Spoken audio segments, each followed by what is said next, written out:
Morning, I'm Gordon Gee, and it's bow tie time because I'm ready to go to work, and so I'm going to choose a tie that will go with my brown suit today. And this is the one I'm going to choose, and then I'll be ready to get off to work. So this is the one I'm going to choose today because I'm wearing brown, and also it's a wool one, and these are kind of rare to have a good wool bow tie. Tying a bow tie is not an easy thing, and I'm doing it without a mirror because we're filming this. And this is a wool tie, which sometimes is a little bit harder. So you turn it through, as you can see what I'm doing, and then you lengthen it out just a little bit. You want to have one end a little bit shorter than the other.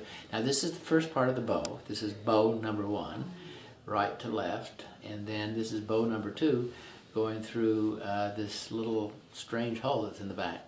And once you learn how to do this, everything else is gravy. And there we go. We've got a perfectly tied bow tie.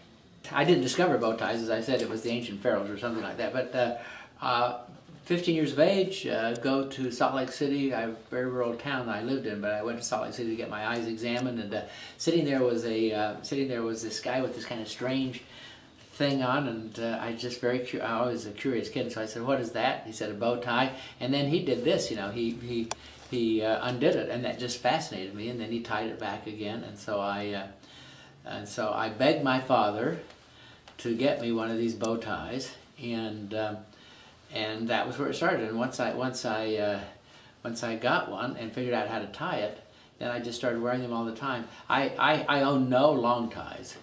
There are pictures of me in Blaney House wearing a couple of long ties, but that was because I was trying to be a little bit more sophisticated, but that failed, and so I went back to wearing bow ties. So here's just a small portion of my collection of bow ties.